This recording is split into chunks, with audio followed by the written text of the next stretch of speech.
This is China's newest aircraft carrier, the Fujian, hull number 18. It's the first Chinese carrier with a flat deck, and the world's first conventionally powered carrier with an electromagnetic catapult system. The Fujian is the first supercarrier ever built outside the United States. Its flight deck stretches 316 meters long, just 10 meters shorter than America's latest Ford-class carriers. Fully loaded, it displaces over 80,000 tons. For Beijing, this ship carries massive symbolic weight. For decades, China followed the old Soviet Navy's playbook, focus on missiles, not carriers. The Russians once tried to build the Kuznetsov class, but when the USSR collapsed, that dream died. Ironically, that failure opened the door for China.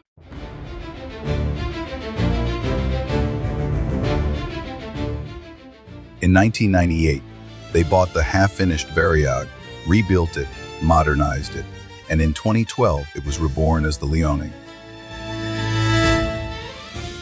Now, in less than 30 years, China has caught up. They're building supercarriers that can challenge America's dominance. Their third carrier, the Fujian, sails across the Pacific as a force big enough to shake U.S. naval power. But the Fujian isn't just a copy. Unlike China's older carriers with ski jump ramps, this one has the same EM catapult technology as the U.S. Navy. Think about it. The old ski jump method, it's like skiing off a ramp. It limits how much fuel and weapons a fighter can carry. Less punch, less range. But electromagnetic catapults, that's like a giant high-tech slingshot. In just 2 seconds, it can launch a fully loaded jet into the air. This doesn't just extend range, it changes everything. It means the Fujian can now launch fixed-wing WWIII aircraft like the KJ-600. That's like giving the whole fleet a set of eyes that can see hundreds of miles away. But a bow needs arrows, and China's arrow is the J-35 stealth fighter. It's the first fifth-generation stealth jet built for carriers. Its target, America's F-35C.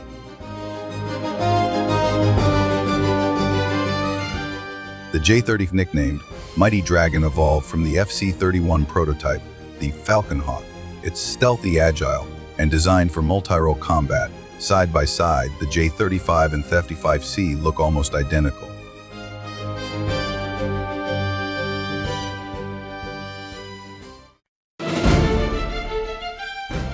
The key difference: the Chinese jet runs on 2 engines, while America's runs on 1. Rumor has it Beijing stole the F-35's blueprints through espionage, reverse engineered the jet, but had to go twin engine because their engines lacked the power. In today's air war, stealth is the ticket. Whoever sees first fires first. Launched by the Fujian's catapult, the J-35 could slip past America's AWACS and Aegis defense web like a silent assassin. And when paired with the K-600 AWACS and the J-150 electronic warfare jet, it completes a deadly stealth strike, Chainan strong enough to force Washington to rethink the cost of keeping air and sea dominance in the Western Pacific. Now, look at the bigger picture. These are the leaders of the world's 3 most powerful dictatorships: China, Russia, and North Korea, standing together in Beijing, forming a new anti-American axis. For Putin, China's Fujian is proof of something Russia never achieved, a true supercarrier rivaling America's. For decades, U.S. carriers were always the first to show up at conflict zones. They were America's ultimate tool of power projection. Back in 1996, during the Taiwan Strait crisis, China fired missiles to intimidate Taiwan.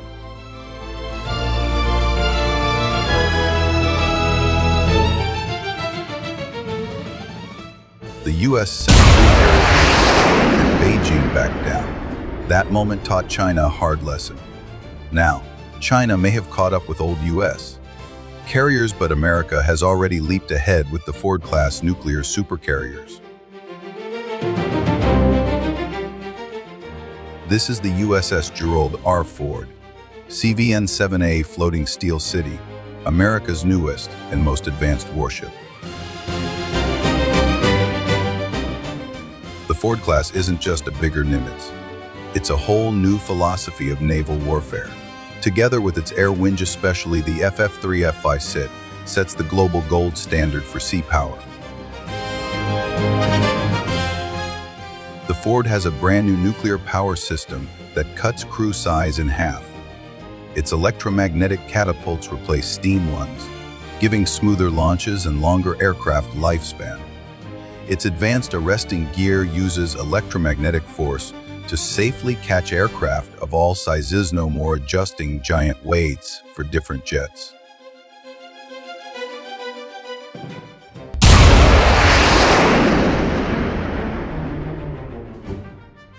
The flight deck is redesigned with 4 full catapults compared to Fujian's 3, one of which overlaps with the landing strip.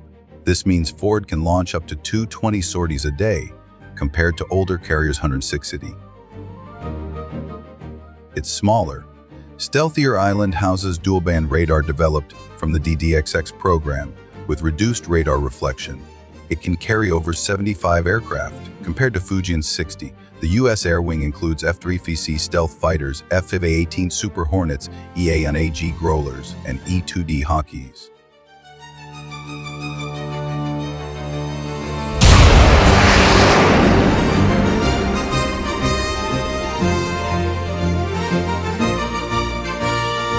At the heart of the Ford are 2 new A-1 nuclear reactors, each 3 times more powerful than those on Nimitz-class ships. Fueled with weapons-grade uranium, they'll last 50 years without refueling. That power doesn't just push the ship at 30 knots, it could also power a mid-sized city. Its EM catapults and advanced arresting gear are revolutionary, boosting efficiency by 30% while reducing wear on aircraft. In short, the Ford has one job: deliver maximum firepower as fast as possible, wherever it's needed. But the Ford's true weapon isn't just missiles or bombs. It's the brain of the F-35C. The F-35C isn't just a stealth fighter, it's a quarterback, a battlefield information hub.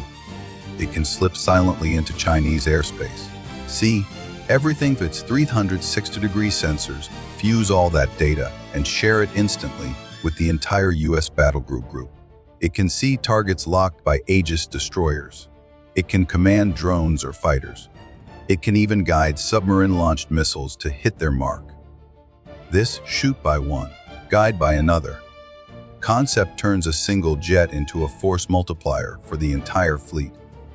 That's the true terror of 5th-generation fighters.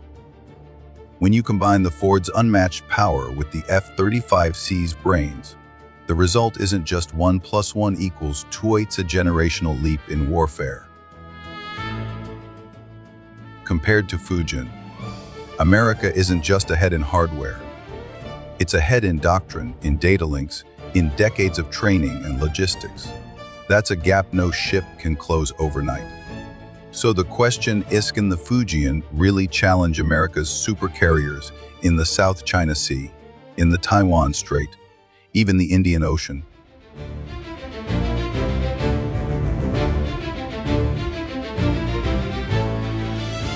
WWIII catapult supercarriers, 2 of the most complex war machines on Earth. But this isn't just steel versus steel.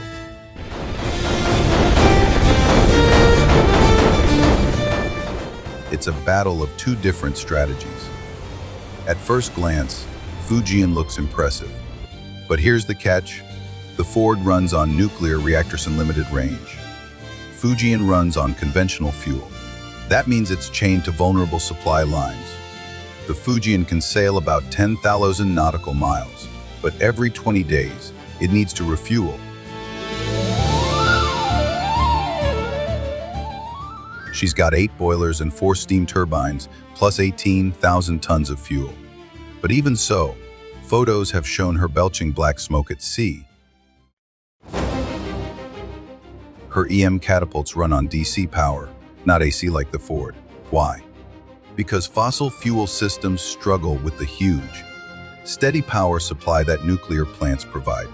Fujian even carries backup diesel generators just to keep the catapults running. In short, the Ford is a nuclear-powered city at sea. The Fujian is more like a hybrid car. So, while America's carrier strike groups are built for global dominance, China's Fujian is more like a regional fortress, designed to fight inside the first and second island chains, not across the world. Hardware can be built quickly, but software training, doctrine, human skill takes decades. America has more than half a century of supercarrier experience. From the captain to the deck crew, it's muscle memory built in war and training. For China, EM catapult operations are brand new. It's like comparing a rookie race car driver to an F1 team that's been dominating for decades.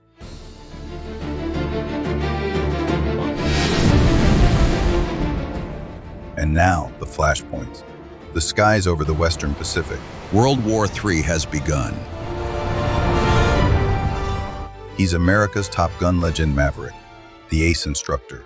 Today, he leads a mixed strike package into combat. Maverick, the living legend, a test pilot who once flew an old Iranian F-14 and shot down 2 Russian 57 stealth fighters. The man who, in his prime, downed 4 Mi-28s. In all of Asia, the only pilot who could rival him was Taiwan's own Air Force instructor, Yi Shafen, who once shot down a Chinese J-20 flying her Mirage fighter. China has no equivalent. Today, Maverick's mission is simple: cripple the Fujian's carrier strike group. The textbook strategy says hit the carrier directly, no matter the cost. But Maverick makes a shocking call. For over a week, the Fujian has been guarded by a wall of Type 55 destroyers. Instead of targeting the carrier, Maverick swipes across his display, marking 3 vulnerable ships at the rear.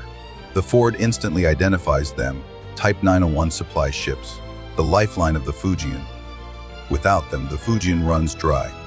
Destroy those tankers, and China's billion-dollar supercarrier becomes a drifting hulk within days. Its planes grounded, its power crippled. This is the art of asymmetric warfare. Don't kill the beast. Cut off its blood supply. The F-35C squadron gets the green light. They slip out of formation, ghosts in the night. Silent radars, only passive optics, creeping past China's defenses. Inside the cockpit, pilots lock their targets through encrypted data links. Then launch. A salvo of LRASM, long-range anti-ship missiles, streaks low over the waves, heading straight for the supply ships. The trap is set.